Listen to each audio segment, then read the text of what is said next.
O Enzo hoje fez uma coisa aqui que às vezes, assim, na vida, amados, você sabe o que está atrapalhando a vida de muita gente? Deixa eu falar uma coisa para você. A distração. Sabe por que os processos de Deus não se completam? Porque a gente, de ocupado, se distrai. E não dá para distrair com a vida. Não dá para distrair com a vida. A menor distração e... Então, se ocupe, mas não se distraia. Por isso eu quero voltar à luz aqui. É uma coisa que o Enzo fez aqui mais cedo, e eu até comentei com o Cláudio na hora. Falei, Cláudio, olha que coisa, que ensinamento fantástico. O Enzo, dando o testemunho dele a respeito da nossa relação, ele começou a identificar e a nomear relacionamentos no meio da congregação. Fulano com fulano, não foi? Moreno com Gorbian, Marcos com Antônio. Amados, isso é de uma preciosidade. Porque muitas pessoas estão tratando a coisa de forma tão impessoal, tão... O coletivo ocupou o lugar da amizade. Então nós estamos sendo uma coletividade sem ser uma comum unidade. Então o povo hoje está atrás de uma grande reunião, em vez de estar atrás de um encontro. O que estabelece a verdade não é você fazer parte de uma multidão. Sabe o que estabelece a verdade? Você encontrar uma relação. Onde estiverem 2 ou 3 se encontrando, aí a verdade se estabelece. Você pode estar na maior reunião do mundo, você pode estar num ginásio lotado, a verdade está sendo proclamada e ela não se estabelece. Mas encontre uma relação e a verdade será estabelecida. Hoje nós vivemos um mundo cheio de fraternidade sem nenhuma amizade. As pessoas não são amigas, elas são fraternas, porque o ambiente que ela frequenta é de conveniência, ela não tem o menor compromisso com aquilo até o primeiro desapontamento. Por isso, presta atenção no princípio. Quando Deus falou, agora vocês vão ocupar a terra prometida. Vai ocupar a terra prometida? Quem vai começar? Judá. Sabe o que foi Judá que fez? Judá não estabeleceu uma estratégia. Presta atenção, você não distrair. Judá não estabeleceu uma metodologia. Judá não perguntou como. Judá não definiu um quê. Judá não perguntou quanto dinheiro ele precisava. Judá não perguntou qual equipamento ele ia usar. Que estratégia ele ia adotar. Sabe qual foi a primeira palavra de Judá? Então eu que vou começar? Eu que vou ser o primeiro a ocupar a terra prometida? Simeão vai comigo. Amado, eu vou te falar uma coisa. Se você não consegue identificar um quem na sua vida, não procure encontrar um quê e nem um como, porque isso vai corromper você. Nada te corrompe mais do que um quê e um como sem que você tenha encontrado um quem. Amém? Valeu, Enzo. Bom demais, não é não? Pelo amor de Deus, rapaz. Já podia ir embora. Rapaz. Se não fosse domingo de Ramos. Que é isso? Vou te falar. Agora, sem nenhuma hipocrisia, eu vou pegar a minha taça e oferecê-la para você. Para dar um... Vou ser humilde aqui na frente da congregação. Valeu. Muito bom a gente estar aqui, alegria. Olha, te dar uma dica. Seguinte, quando você participa aqui, se você vier na reunião das 9, depois vai lá na internet e vê o encontro das 11. Se você veio no encontro das 11, você vai lá na internet e assiste o das 9. Amém? Porque aqui é uma conversa só. E tem sido muito assim prodigioso o que Deus tem feito aqui na nossa vida, em termos daquilo que é a nossa conversa. Então, Jesus amado, a obra da redenção. Vamos honrar as mulheres aqui na frente de todo mundo. A gente honrando as mulheres na frente de todo mundo, isso faz uma diferença lá em casa.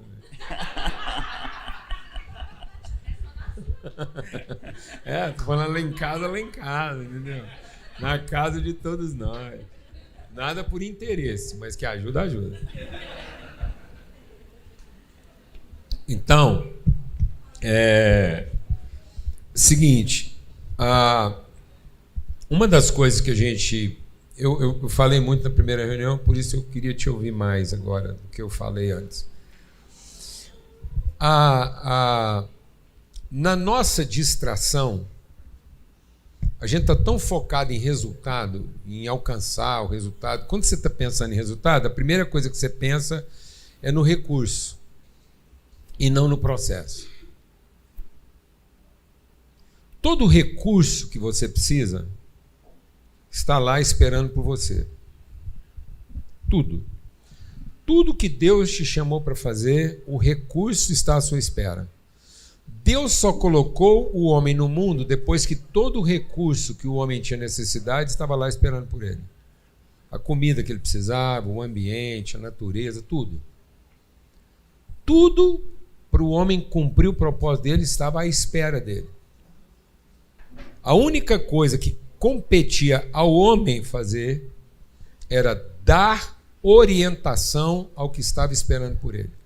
Na medida em que o homem não percebeu o recurso e passou a trabalhar a partir da sua necessidade, ele desorientou o recurso que estava à espera dele. Então nós não estamos vivendo uma falta de recurso, nós estamos vivendo uma desorientação do recurso. O recurso que era para expressar uma coisa está fora da sua orientação. Então a vida não está... As coisas não estão esperando o recurso para acontecer. Elas estão buscando uma orientação. Quem vai dar orientação? Os filhos de Deus.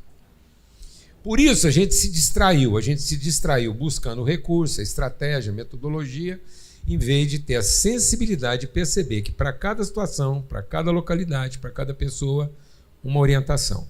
Então Deus está contando a sua história de forma orientada. Então por isso que Jesus é o alfa e o ômega, ou seja, tudo está orientado do princípio ao fim. Se eu desorientar isso, eu estou perdido. Eu vou pegar o mesmo recurso que era para cumprir um propósito e esse recurso agora vai ser para minha perdição. Então o que era para minha salvação passou a ser para minha perdição. O mesmo combustível que levaria você ao seu destino é o combustível que vai levar você para longe do seu propósito. Você vai queimar a mesma gasolina, usando o mesmo motor, fazendo aquilo que você sabe. Então você vai entrar num negócio, fazendo o que você sabe, o melhor que você sabe, com combustível para isso, com equipamento para isso. E quanto melhor você for, quanto melhor você fizer, quanto mais você fizer, mais longe você fica do seu verdadeiro propósito. Aí você vai ver que muita gente, depois de ter feito tudo o que sabe, do jeito que sabe, depois de ter feito a coisa certa, termina a vida e fala, puxa, alcancei um resultado e não cumpri o propósito. Por isso, se você não quiser ver esse dilema, fracassa. Quem não quiser viver o dilema da frustração, fracassa. Seja um fracassado o mais rápido que você puder. Fica doido. Vira bêbado. Aí o povo vai fazer reunião de oração para você. Vai montar instituto para te recuperar. Sogra não vai querer morar com você, vai querer que você mora com ela. Cunhado não vai pedir dinheiro emprestado para você, ele vai pedir emprestado para arrumar para você. Entendeu? Então você quer ter a vida dos seus sonhos? Fracassa. Porque Deus não vai te dar a vida dos seus sonhos, Deus vai te dar a vida que Ele planejou para que você possa alcançar o seu propósito. Amém? Por isso, Cláudio, o texto que a gente vai ler aqui é o texto lá de Mateus, que fala do domingo de Ramos, que diz assim, quando se aproximaram de Jerusalém, chegaram... Mateus 21. A Betfagé, no Monte das Oliveiras, Jesus enviou 2 discípulos, dizendo, Vão ao povoado que está adiante de vocês, logo encontrarão uma jumenta amarrada com um jumentinho ao lado. Desamarrem-nos e tragam-nos para mim. Se alguém perguntar algo, digam que o Senhor precisa dele e logo vai devolver. Ora, se todo o recurso que eu preciso já estava à minha espera, eu não preciso ser dono de nada, glória a Deus. Eu quero chegar nesse grau de evolução humana. É um desafio, mas se Deus quiser, eu vou chegar nesse grau de evolução humana. Quando a gente é menino, a gente precisa ser dono. Depois que a gente fica amadurecido um pouquinho, você consegue alugar. Mas a hora que você ficar maduro mesmo, você só usa emprestado. Glória a Deus. Aleluia. Porque a hora que você terminou o propósito, você faz o quê? Devolve. Glória a Deus, velho. Amém, amado? Isso é um grau de evolução. Viu? Quando você está começando lá, que você precisa, você é dono. Depois você amadurece um pouquinho, você consegue tudo alugado. Amém? Até que você atinge o nirvana. Aí, meu filho, você vai entender que na vida é tudo o quê? Emprestado. É entregue a você para que você cumpra o propósito, depois você devolve para quem é dono. Glória a Deus, amado, aleluia. Bom, vamos lá. E aí ele foi lá e aconteceu que se cumprisse o que fora dito.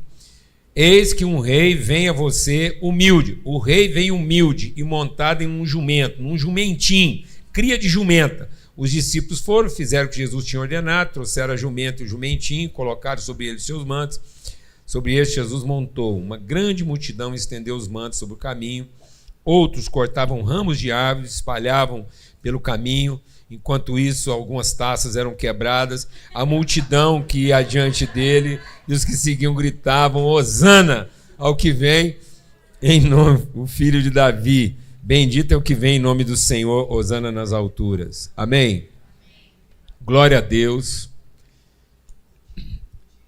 Olha, a nossa distração está roubando de nós a pedagogia. Quando eu era menino, as pessoas iam lá nas cerealistas, enchia sacos e sacos de palha de arroz. Era palha, na época era palha de arroz, o que sobrava.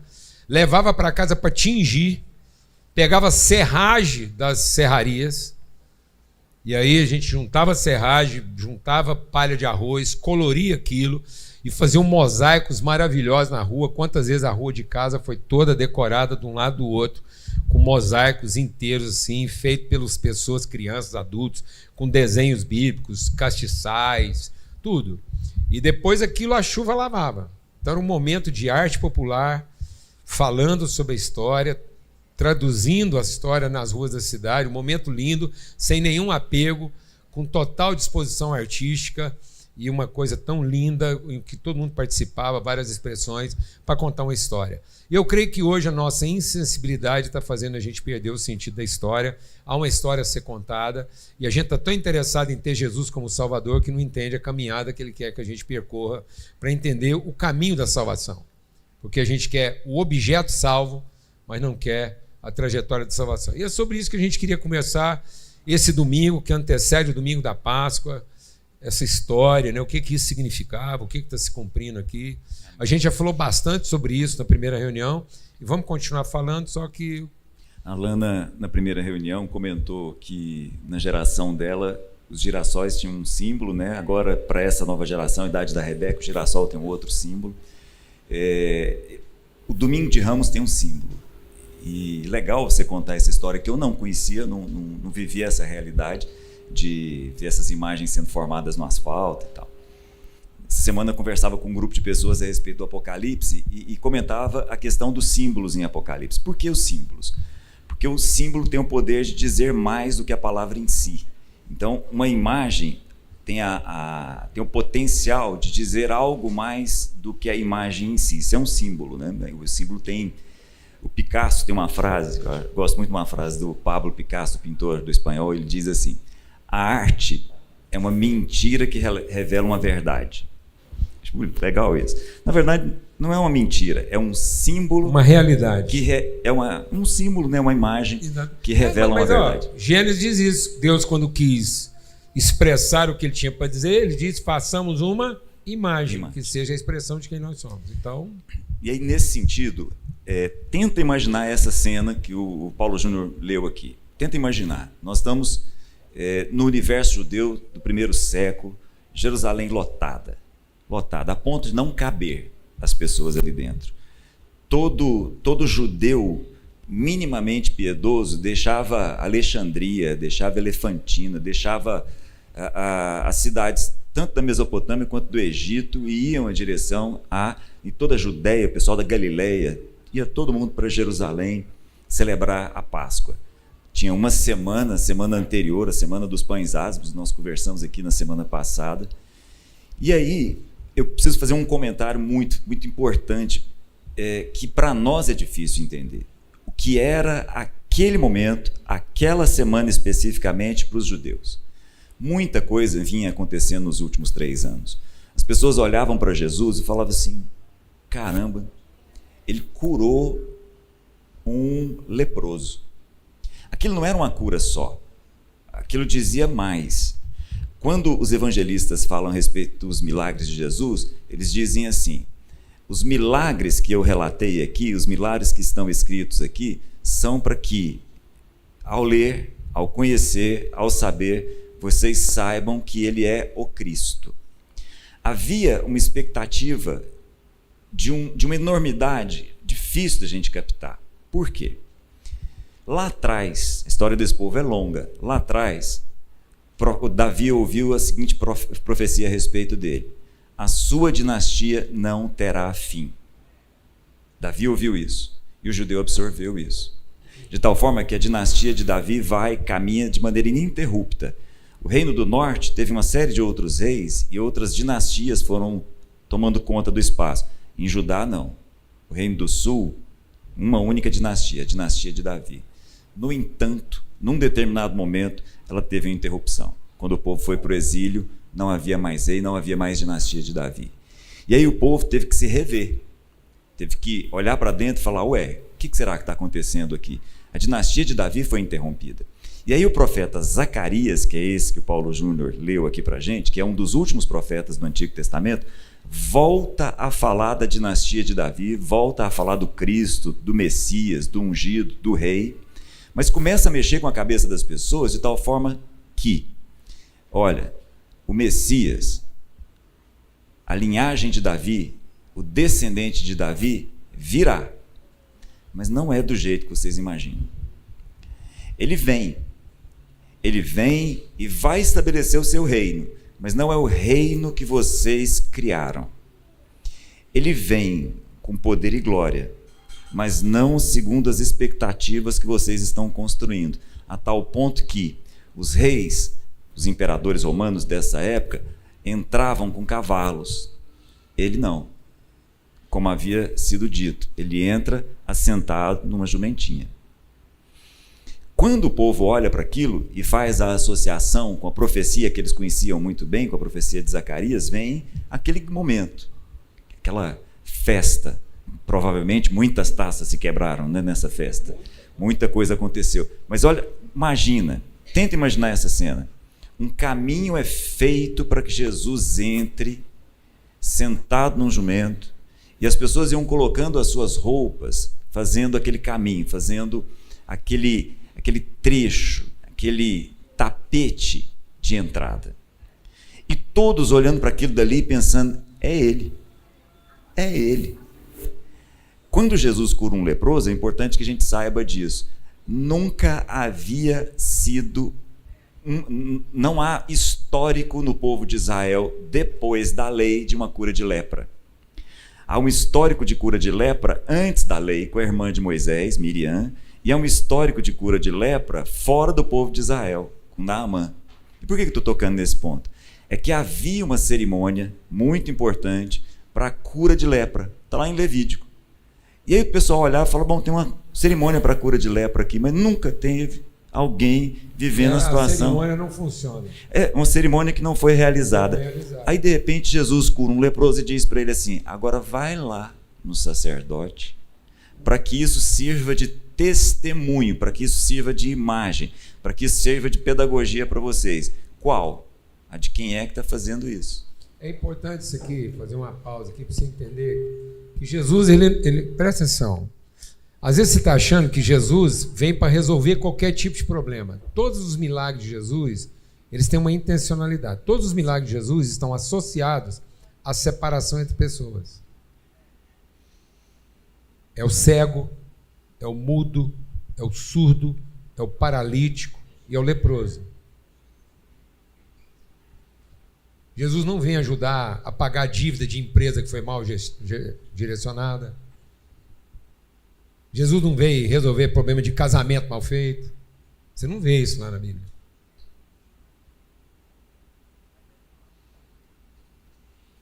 Isso é outro assunto. Casamento mal feito é resolvido por gente que teve os olhos iluminados. Amém, irmãos? Amém. Empresa mal administrada é resolvida por gente que teve os ouvidos abertos. Glória a Deus, irmãos. Então Jesus vem resolver problemas que culminavam na lepra. A lepra era o símbolo máximo do isolamento humano. O leproso não podia tocar a mulher, não podia tocar o filho, não podia frequentar uma igreja, não podia tocar um negócio. O leproso, ele tinha que se separar da cidade, porque ele simbolizava o quê? A segregação humana. Então a lepra significava aonde o pecado nos levou. É isso. Aí isso estava traduzido no cego, no surdo, no paralítico e no mudo. Por isso que Jesus vem e pega a lepra, que às vezes você não teve o entendimento transformado, ele pega a lepra e traduz no cego.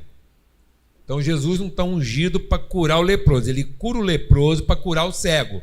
Ele diz, eu vim para iluminar os olhos do cego. Então, está vendo? Então, a cura de Jesus era para iluminar os nossos olhos, o olho do entendimento, para eu entender que toda a cura dele estava na relação, naquilo que me separava do meu irmão e que me impedia de cumprir o meu propósito, e não para consertar os trem errados da minha vida.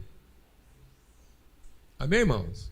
Beleza. E a gente não percebe que a cura começou quando Jesus encostou a mão no leproso. No leproso. Isso era impossível.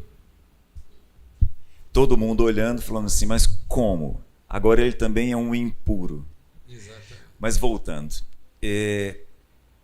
nesse momento em Jerusalém, então, uma expectativa gigante de que a dinastia de Davi fosse refeita e que agora todos os problemas daquele povo fossem resolvidos. E Jesus vem para dizer, é isso, mas os problemas de vocês não são o que os olhos de vocês estão vendo.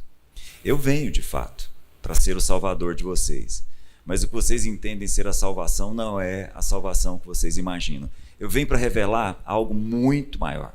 Eu venho para dizer para vocês o seguinte, eu chego aqui no domingo de Ramos e sei receber toda essa glória que vocês estão me apresentando, mas eu também sei terminar essa semana numa cruz, porque eu sei quem eu sou.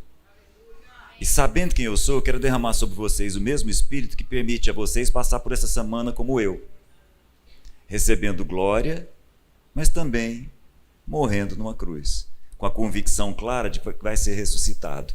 Me parece muito significativo, Paulo Júnior, o quanto, conversava com a Luciana essa semana, o quanto nós, de uma forma geral, ainda estamos olhando para o Cristo como aquele ao qual nós precisamos oferecer alguma coisa para que ele se aproxime de nós, enquanto nós não o percebemos como quem oferece tudo para que nós nos aproximemos dele, no sentido de que nós sejamos os seus próximos.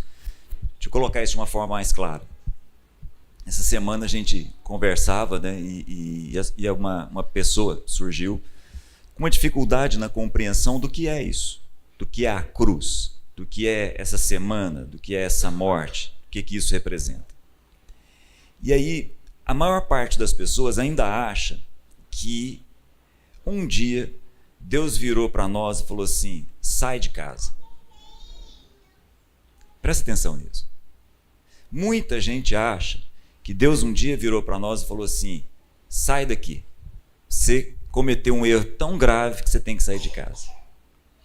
E aí, se a compreensão for essa, você sai de casa e fica depois tentando fazer alguma coisa para que Deus te receba em casa de volta. O nome disso é religião, qualquer que seja ela. Qualquer que seja ela. O evangelho é de um pai que ouviu do filho que estava saindo de casa e nunca fechou a porta para que ele voltasse. Há uma diferença grande nisso. O evangelho nunca foi a imagem de alguém que faz alguma coisa para Deus para que ele abra a porta para você entrar. O evangelho sempre foi o seguinte: meu filho, as portas estão abertas. Entra, volta para casa. Esse é o evangelho. Esse povo está aqui o tempo todo achando que tem que oferecer alguma coisa para Deus, para que um Salvador seja enviado, de tal forma que a imagem que eles tinham criado a respeito do que seria a vida seria de fato encontrada. Como se a vida fosse ser liberto do Império Romano, ao invés de descobrir que o sentido da vida não tinha nada a ver com o Império Romano.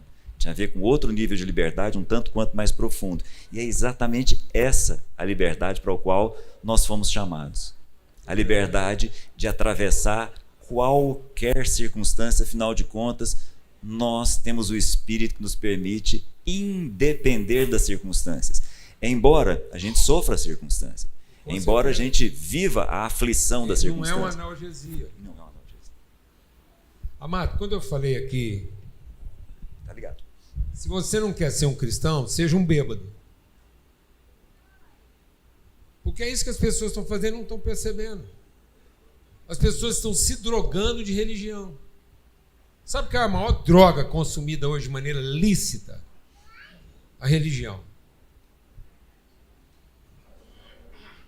A religiosidade, por isso que alguém definiu que a religiosidade é o ópio, é a analgesia. Porque é um entorpecente. O que ofereceram para Jesus na cruz? Cachaça. E sopa, analgésico, droga, entorpecente. O que virou sexta-feira? Hoje é sexta-feira, é dia de morrer? Não, é dia de ficar bêbado. Porque só tem um jeito de enfrentar a bagaceira que vai te devolver para casa. Sabe como é que você consegue enfrentar a sua intimidade de sábado e domingo? De ressaca. E aí não é de se admirar que domingo virou o quê? Extensão de um fim de semana mal resolvido. Em que as pessoas vêm no domingo para tentar corrigir uma semana mal terminada. Então não deu conta de terminar bem a semana na sexta-feira, entrou para o sábado de porre, estendeu o porre, aí vem de ressaca pedir que Deus resolva. Domingo não é para resolver uma semana mal terminada, mano. Domingo é para finalmente começar bem uma semana. Para que, independente do que ela vai te oferecer, você vai ser uma pessoa bem resolvida. Então, o Salvador não é o resolvedor de seus problemas. O Salvador é aquele que te transforma numa pessoa bem resolvida, independente do problema que você vai ter. Então, Jesus não veio me salvar dos meus problemas. Jesus veio me tornar uma pessoa bem resolvida para os problemas que eu vou ter que enfrentar. Glória a Deus, amado. Não vem para me dar a mulher que eu mereço. Vem para me transformar no marido que ela precisa. Glória a Deus, irmão. Amém. Aleluia. Como é que o Adão recebeu a mulher dele? Morto. Enquanto ele estava morto, Deus estava fazendo a mulher dele. Ele acordou da ressurreição, nunca tinha visto mulher. Achou bonito, nunca tinha visto. Nem sei se a Eva era tudo isso. Mas ela era a Eva. Para quem nunca viu mulher, era tudo isso. E a primeira impressão que causou, falou: achei a mulher da minha vida, ela vai me ajudar. Mal sabia ele que ela ia ajudar ele em tudo.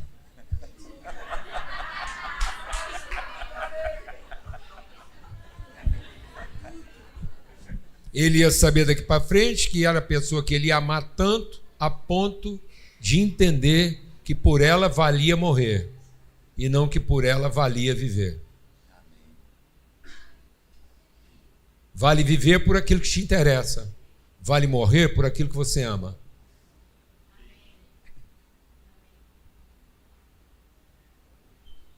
Vamos repetir devagar, que às vezes passou rápido. Vale viver por aquilo que te interessa. Vale morrer por aquilo que você ama. É isso. E aí, sabe o que aconteceu? Assim, eu queria dar um testemunho aqui do que veio muito forte no meu coração nesse domingo de Ramos. Quem não sabe entrar seu momento de glória com humildade, não sabe encontrar glória no seu momento de humilhação. Vou falar devagar. Quem não sabe entrar seu instante de glória com humildade, não saberá encontrar glória na humilhação. E sabe o que está matando o povo? Não é a dificuldade. O que está te derrubando no final da semana não é o tamanho do problema que você está enfrentando.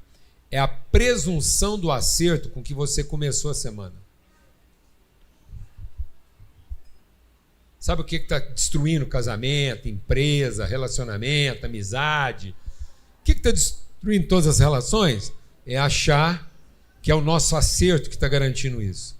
Que a gente fez a escolha certa, que nós decidimos, que nós sabemos, que nós temos uma estratégia, que nós temos uma metodologia, e isso vai garantir. Então nós estamos entrando no nosso domingo de Ramos montado em 1000 cavalos. E depois não sabemos enfrentar a sexta-feira lá da paixão, quando você é desmontado dele e humilhado como se você devesse todos os cavalos. Então o que mata a gente, Cláudio, não é a dificuldade não, rapaz.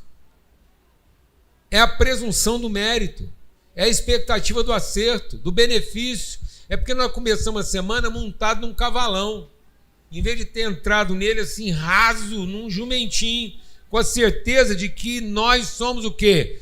Absolutamente dependentes da fidelidade e da misericórdia de Deus. Porque em 5 dias o povo que te exaltou quer ver você morto. 5 dias.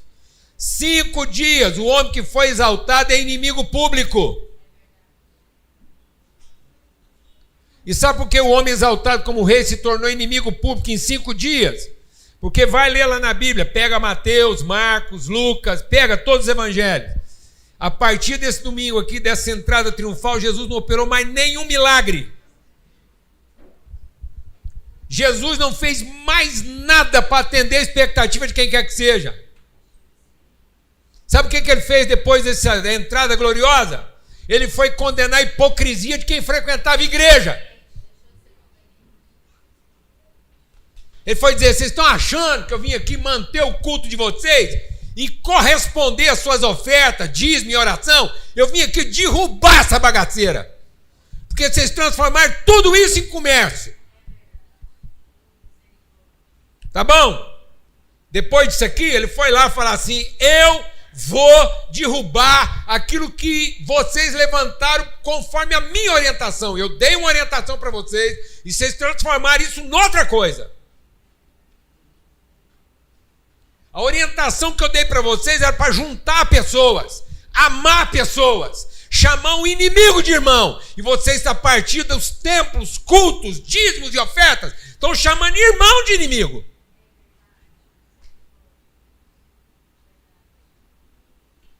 O encontro de vocês era para chamar um filho de capeta em filho de Deus. Vocês estão chamando um filho de Deus em filho do demônio.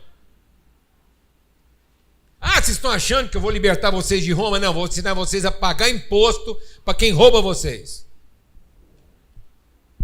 Rapaz, quem quer um salvador desse? Ensinar nós a pagar imposto para político corrupto? Não, rapaz, vamos pagar propina. Quem tem que pagar imposto? Não, o dinheiro que eu pago imposto, eu pago 2 vezes a propina e recebo 2 vezes o lucro.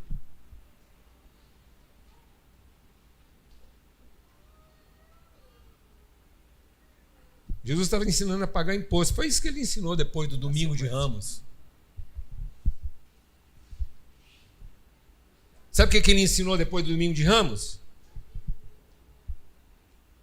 Eu mandei meu filho cuidar de vocês, vocês foram lá e mataram ele. Mandei lá, mandei pau. É isso que vocês fizeram.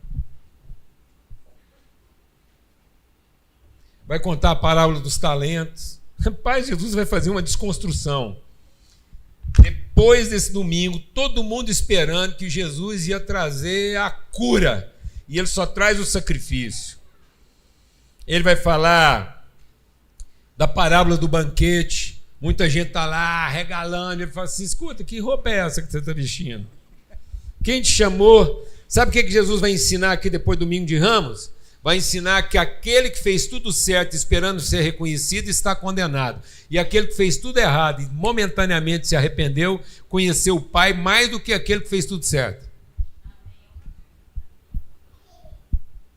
Esse é o evangelho que a gente queria escutar?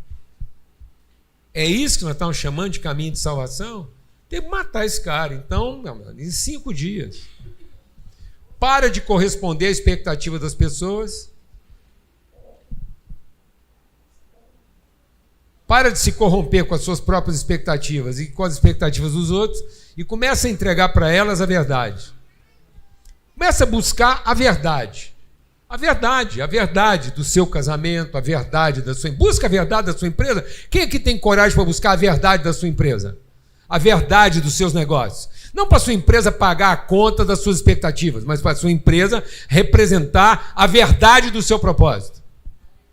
Você chegar lá amanhã, segunda-feira, e falar assim, Deus, de hoje em diante, essa empresa aqui é para revelar o eterno propósito do Senhor na minha vida.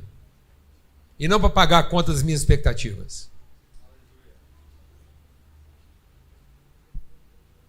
Pronto.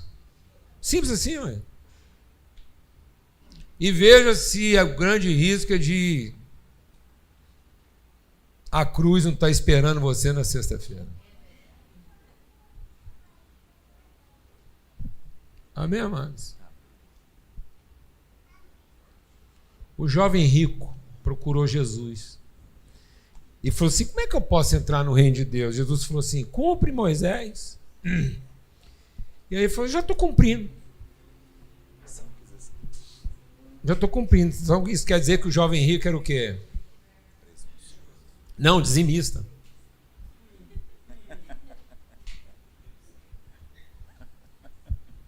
Amém, irmãos? O que o jovem rico era, Enzo? Dizimista, porque ele estava cumprindo Moisés. Né? Então o que o jovem rico era? Deus falou, então você é isso mesmo? Então fala o seguinte, porque tem um certo tipo de gente que se você não falar a língua que ele entende, não adianta. Então você quer conversar com Jesus empresarialmente, comercialmente? Então Jesus sabe conversar também. Ele fala, beleza, então tá bom. Então vende tudo. Então vamos falar de dinheiro? Vamos falar de dinheiro? É de dinheiro que você quer falar com Jesus? Você está precisando de dinheiro para resolver esse problema? Deu ruim. Deu ruim, a conta não está fechando. Entalou, é de dinheiro que você vai falar? Então Jesus fala assim, tá bom. Então pega o que te sobrou e entrega. É de dinheiro que Jesus está falando? Nunca foi. Mas ele vai ter que falar de dinheiro de um jeito que quem gosta de falar de dinheiro entenda. Amém, irmãos? Amém.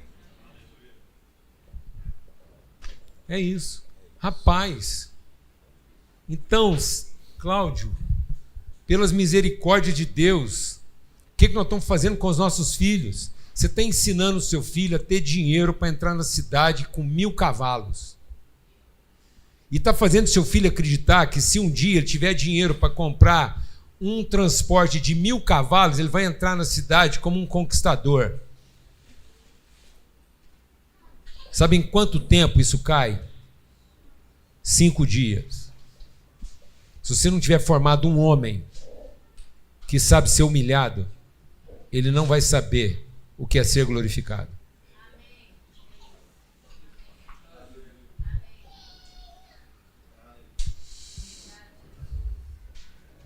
É isso, amados. Nós estamos pagando para os nossos filhos serem ensinados, que é o poder, a força, a roupa que eles vestem, a impressão que eles causam. E aí as pessoas não têm apego à história. perdeu o sentido da pedagogia, perdeu o sentido da pintura. A imagem ficou dessignificada. Deus trabalha com imagem? Trabalha. Deus trabalha com grife? Trabalha. Deus trabalha com grife. Deus trabalha com marca? Trabalha. Trago no corpo as marcas de Cristo. Então, Luciana, Deus trabalha com marcas e grife, assinatura, que conta uma história. Agora, para que você quer ter uma marca? Para que você quer uma marca? Para que você quer ter um relógio de marca? Um carro de marca? Uma roupa de marca? Porque você representa a história? Porque você traduz os valores que estão implicados naquela marca? Ou porque você quer causar uma boa impressão? Ou porque você quer impressionar? Você é alguém que conta aquela história? Você traduz Chanel?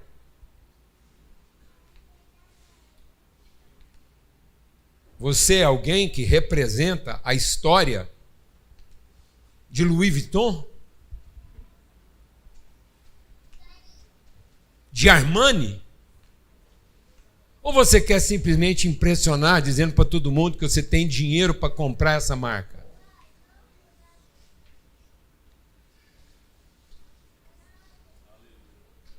Hein, irmãos?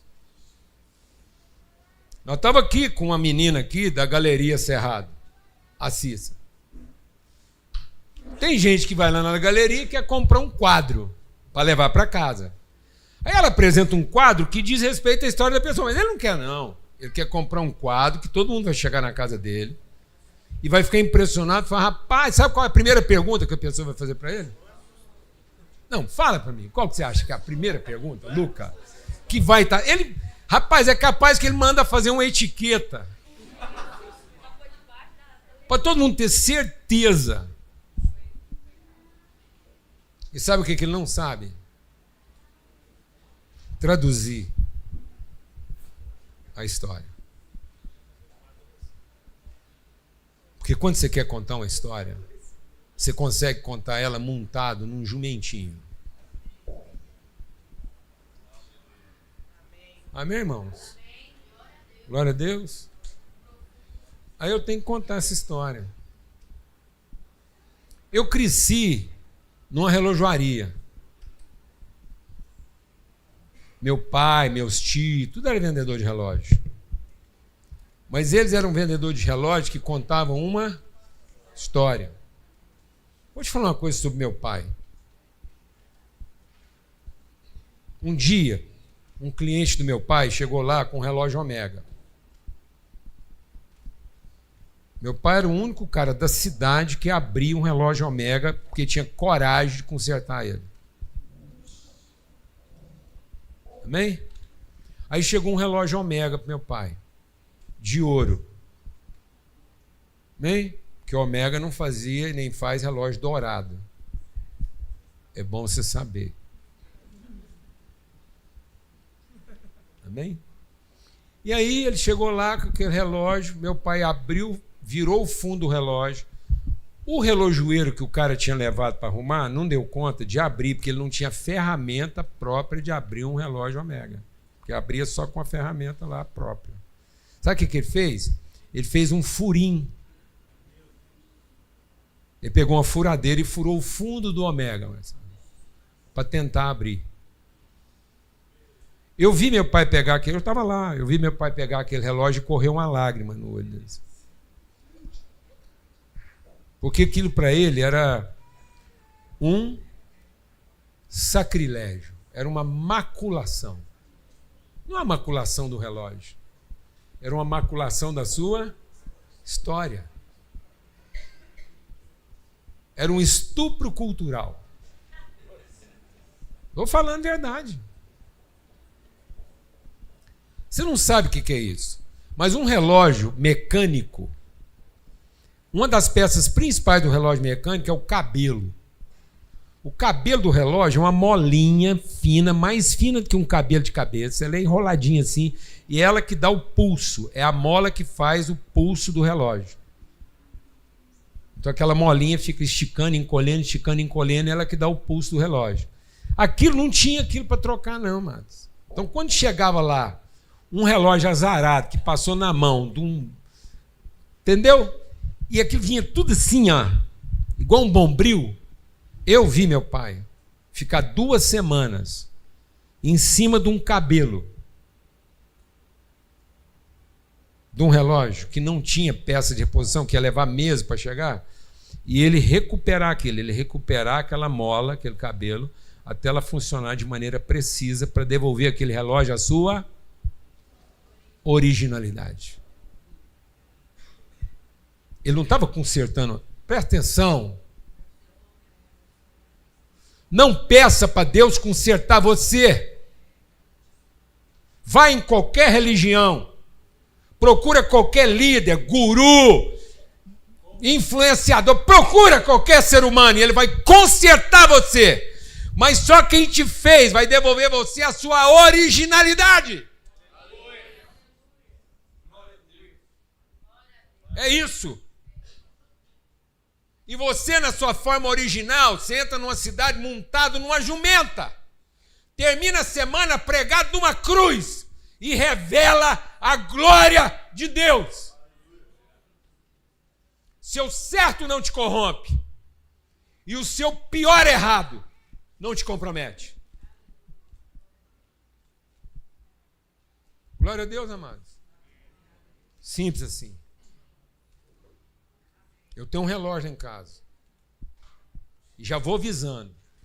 O dia que você me vê com ele, ele não é original, mas ele é relógio. Então ele não é falso. Ele marca a hora. Funciona com precisão. Lá no mostrador dele está escrito Beau Messier. Mas ele não foi fabricado pela Beau Messier. Beau Messier é uma marca tradicional e quem me deu de presente esse relógio mal sabia que eu tinha um relógio Beau Messier ganhado do meu tio quando eu formei para engenheiro. E um dia eu estava cochilando em casa com a porta aberta, alguém entrou e roubou meu relógio. Eu jamais ia comprar um Beau Messier de volta. Mas aí de um irmão que sentava nessa cadeira aqui, onde é que está lá, chegou para mim, falou assim: eu sei que você gosta de relógio, já percebi. Eu falei: não, o relógio tem a ver com a minha história. Conheço a história. Gosto de ver essa história traduzida. Ele falou: então, eu tenho um lá em casa que ele não é, ele é falso. Eu falei: então ele não é relógio. Eu falei: é relógio. Eu falei: então ele não é falso. Ele marca a hora? Ele falou: com precisão. Eu falei: então ele é relógio. Ele falou: só que é outra marca. Eu falei: pode trazer. O seu eu uso. E ele me deu de presente. Então, o meu relógio lá está escrito Beau Messier, mas a marca dele é José Maria. A hora que você vê lá Beau Messier no mostrador do meu relógio, você traduz para José Maria, que é a tradução daquele relógio para Beau Messier. Porque o José Maria sentava aqui, tosco, um homem simples. Toda a reunião que ele vinha aqui, terminava, ele me abraçava, falava assim: Paulo Júnior, entendi nada.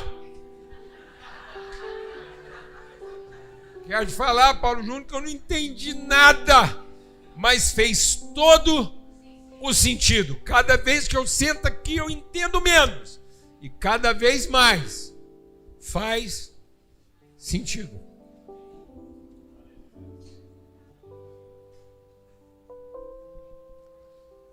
A obra de Cristo na sua vida não é para que você entenda. É para que finalmente você faça sentido. E aí no seu momento de maior glória, você vai entrar montado numa jumenta. E quando todo mundo achar que você está vivendo o seu pior momento de humilhação, é ali que você vai revelar toda a glória de Deus na sua vida. Quando todo mundo achava que você ia entrar com poder, você entrou montado numa jumenta. Beleza? E quando todo mundo achava que a sua vida acabou, que deu tudo errado, você vai dizer: Pai, agora glorifica o teu filho, para que teu filho glorifique a ti. Glória a Deus, amados. É isso. É isso.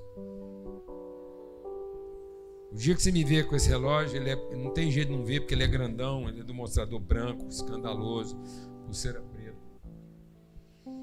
Você vai falar: hoje o Paulo Júnior está usando o relógio Zé Maria dele. Glória a Deus. Amém. Amém, meu irmão. Privilégio. A gente está aqui podendo ajudar um ao outro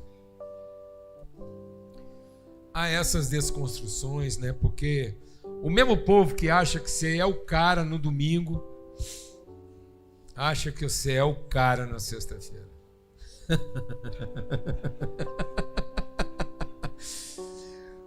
O mesmo povo que acha que você é o cara no domingo que vai salvar todo mundo, acha que você é o cara na sexta-feira que está prejudicando todo mundo.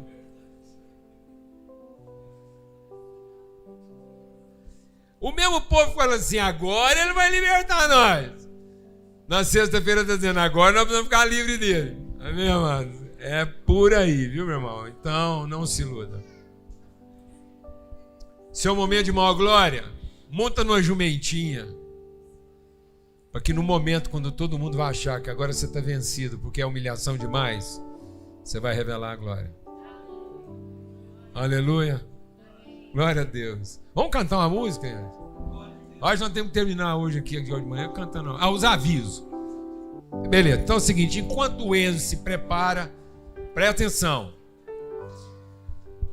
Dia 28, nós temos a Conferência Sal da Terra. É um momento assim, juntar. Você não tem noção os preletores, as preletoras que Deus reuniu para esse evento. Você pode participar, faça a sua inscrição. Nós vamos terminar a reunião aqui, esse slide vai ficar lá para você acessar na internet, fazer a sua inscrição. Vai ser lá na 90. A Conferência Sal da Terra, ela acontece em 7 lugares diferentes do Brasil. Vai ter gente reunida no Nordeste, no Sul, aqui no Centro-Oeste, lá em São Paulo. Agora, o conteúdo vai ser gerado a partir de Goiânia e Uberlândia. Então, a partir da plataforma Uberlândia aqui na 90. Então, a nossa Conferência Sal da Terra aqui em Goiânia, ela vai acontecer lá na 90, presencialmente. E aí você vai estar num lugar onde o conteúdo está sendo gerado. Parte do conteúdo também vai... Vem cá, Levi. Come here. E parte do conteúdo também vai ser gerado lá em Uberlândia, tá bom? Outra coisa, faça sua inscrição. Amanhã, meio-dia, 12 horas, lá na Churrascaria Nativas, temos mais um Fio do Bigode.